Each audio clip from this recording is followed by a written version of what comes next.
Hey guys, it's Ted Bogert. Welcome back to the Ted Show. First Monday my first show for this Monday anyway. It's been a long week and a weekend, but I'm super excited. It's the holiday week for me. I hope you guys had a beautiful, beautiful weekend and have a great holiday. But today we're here to talk with Chance Morrow. Is it Morrow or Morrow? Morrow, like tomorrow. Like tomorrow. Chance Morrow from CIL, which is Center for Independent Living. And we're going to talk about their Opportunity Over Obstacles fundraising campaign, which is really exciting. I had the very big privilege of hosting one of their live telethon during the pandemic, which was so much fun and so creative. And they're just a joy to work with. So welcome to the show, Chance. How you doing? Thank you. I'm doing well. How are you? I am doing really well. We were just talking before we went live, trying to get into the holiday spirit. Right now, it's really nice outside, so we're supposed to get some cooler weather on Christmas Day. We shall see. All right. So people love to know origin story. They want to know who Chance is and maybe a little bit about why you're involved with CIL, and then we'll take a deep dive into what CIL does and the Opportunity Over Obstacles campaign.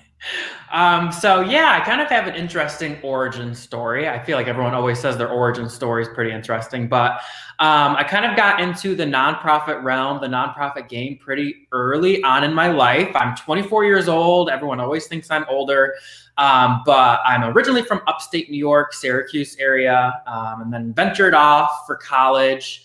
Originally studying neuroscience and brain stuff, and realized some part there that math and science weren't really fun to me as much as the whole idea of brains were. So I got into the family business of communication. And so I ended up going semi-close back to home, Buffalo, New York area where I attended school, and got my bachelor's in public relations, public communications. But I'm just a huge person. I've always been into volunteering ever since middle school, high school. So I've just really always had a really tight connection and love for nonprofits. So working with kids through Big Brothers Big Sister. Where did that come from, Chance? Where did that come from? Was that something it just came from you, or did you grow up around family? I think it was because I was such a horrible child that as I grew up, I wanted to make up for it. And so, and that's the most honest answer I think I've ever had anybody say when I asked that question. Yeah, I think that has a lot to do with it. And then in part two, in high school, I was just crazy involved with, I was a part of every club and organization, literally every single club and organization. So a part of all of that was making sure I had certain hours for volunteering and all that experience. And so I took everything very near and dear to the heart and very seriously. So I was volunteering a lot in high school. And then from that, I just saw how much I could grow, how much more I could learn about the community I'm a part of and the people that live in it, and moreover, the problems that a lot of people are facing, that not many people talk about or privy to, kind of some invisible things that our communities don't really talk about, a lot of problems that many people just face. And so I think I latched on to that opportunity to learn more about just regular, normal people who are living, your next door neighbor, or just the organizations and who they're helping. And I really enjoyed that. And so that's why I've been working with nonprofits ever since. I do marketing. I've never worked for a for-profit organization. You have a passion for it. I met you when I did the telethon. Yes. And that was such a great setup. You all are so creative. But I have to tell you that until Brittany came on the show the first time, I've lived in Orlando longer than you've been alive. And it is amazing to me that I did not know what the Center for Independent Living was, or really that it existed and who it served. So tell us a little bit about the organization. And y'all, this is like an amazing organization that does great work in our community and touches an entire part of our community that I don't think people think a lot about. Yeah, so the Center for Independent Living, that's what our name is. Kind of we're moving away from it. We're doing a sort of small rebranding to CIL Orlando. Because when people hear Center for Independent Living, they think of us more as a rehabilitation center or a place where people can live.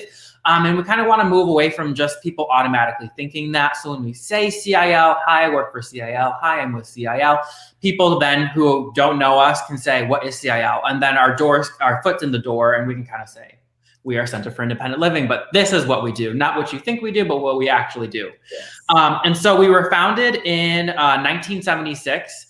And our nonprofit, our goal is very simple, and our goal is to help a huge community that kind of goes invisible, kind of isn't given much light or attention to, and doesn't get a lot of services, and that's the disability community.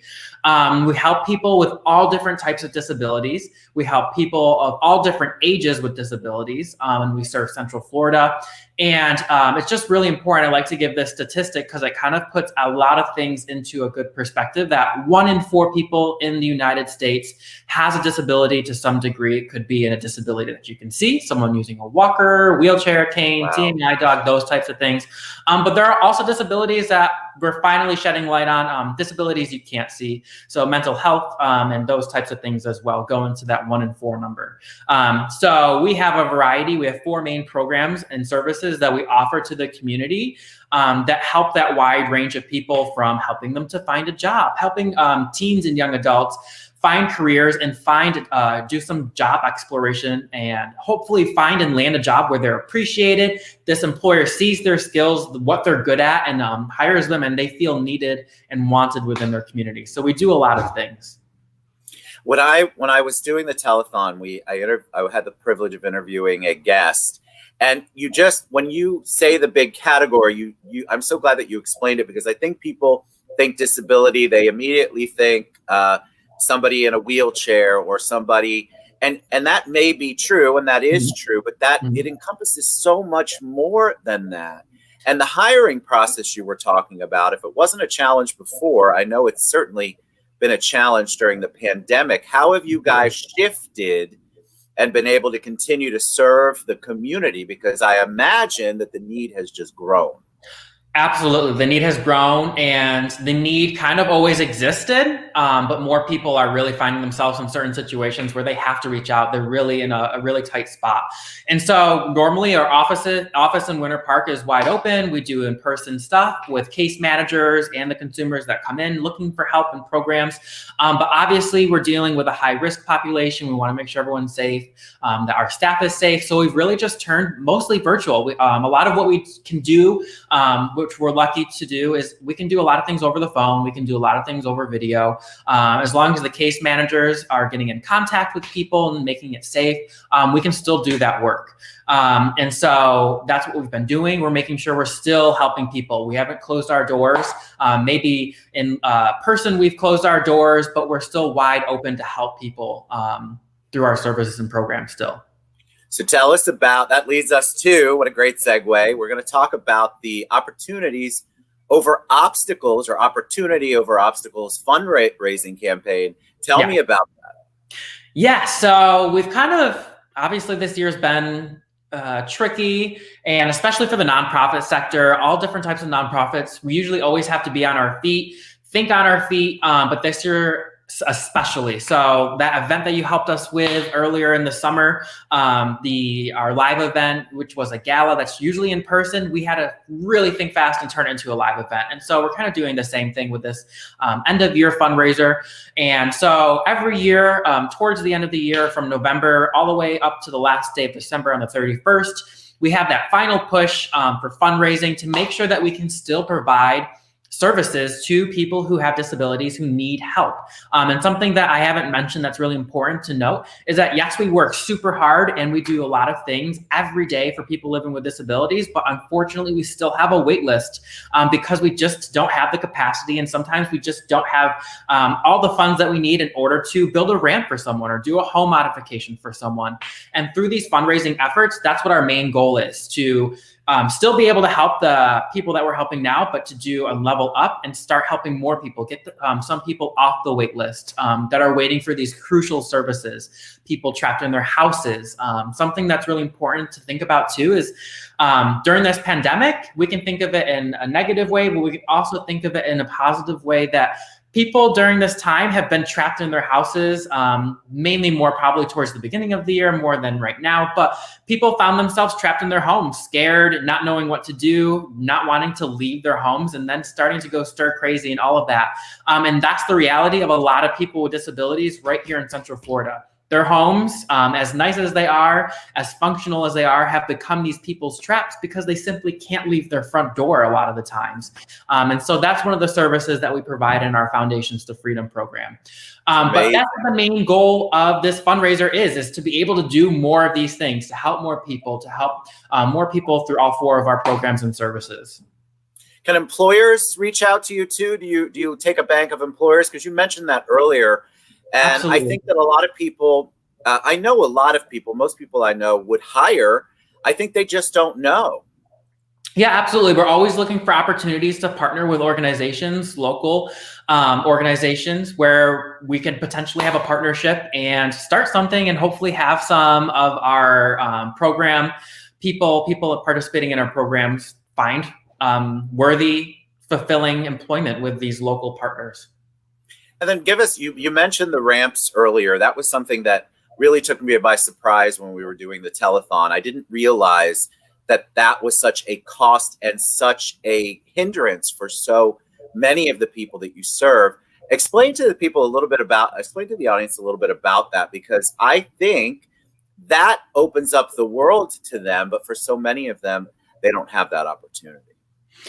Yeah, and so that's really what's important with our program. So just the fundraising efforts in itself are really important, and to be able to dwindle down that wait list and to be able to help people who have wanted help and still need help, especially during these times, and find employment for them or help them with assistance. There's other things that we do that aren't just super related to finding jobs. There are people with disabilities who need general help filing their taxes, finding places where they can live, getting them in touch with people they just don't know they have to get in touch with.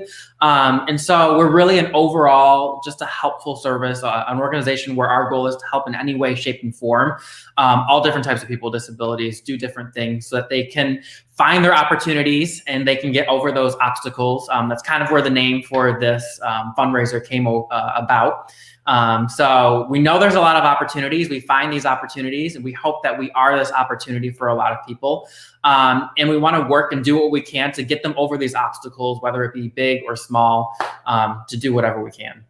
Fantastic. All right. So I have it scrolling there, but tell people the best way for them to donate, to get involved, especially during this fundraising campaign to donate. How can they reach out to you all? Yes, we've been doing a really great job in terms of you can find us on CILorlando.org. That's our website. But for this fundraiser specifically, we created a really nice page, a really simple page, and that can be found at opportunity, OPPORTUNITY.CILorlando.org. I had to think about that. And then once you get on that page, you'll be able to make a donation and see what your donation really translates to.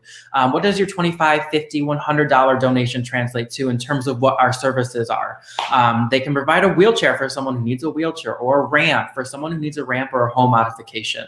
And then another really cool thing that's on that specific page are some specific stories of people that we've helped. Who have we helped? What is their story? It's really, really amazing to ask these people after they get our services, after they get a ramp, after they're provided a wheelchair or something like that. How has this helped you? How has this impacted your life? How has it made it better? How has it made you see your own opportunities over obstacles? How has it helped you get through those obstacles? So we have those stories right there as well. One of those specifically is a woman named Lily Sorrell, who we just recently interviewed, who we provided a ramp earlier last year. And I promise you, if you watch that video, you can just see through her emotions, through what she's saying, how incredibly powerful her ramp was to her when we were able to build it last year. The things we take for granted. The things we take for how important and life-changing they are. for someone in that position. And people don't just think about money. This is obviously a fundraising campaign, but they also need resources. And if you have somebody in the construction arena or somebody who's an employer or somebody, anything like that, CIL Orlando can benefit from it. But this specifically, year end, we are pushing on a fundraising campaign. So go to opportunity.cilorlando.org. Chance Morrow, you are awesome. Thank you so much. Give Brittany my best. Happy holidays. Merry Christmas to you guys. Get involved, everyone. This community goes underserved, and CIL Orlando does such an amazing job of helping them and getting them some of that freedom and independence that they so need and so desire, and it's life-changing. I've seen it firsthand. So appreciate all you all do. Thank you so much. Opportunity.cilorlando.org. Thank you, Chance, so much for being on the show. All right, guys, we'll see you soon. Bye, everyone.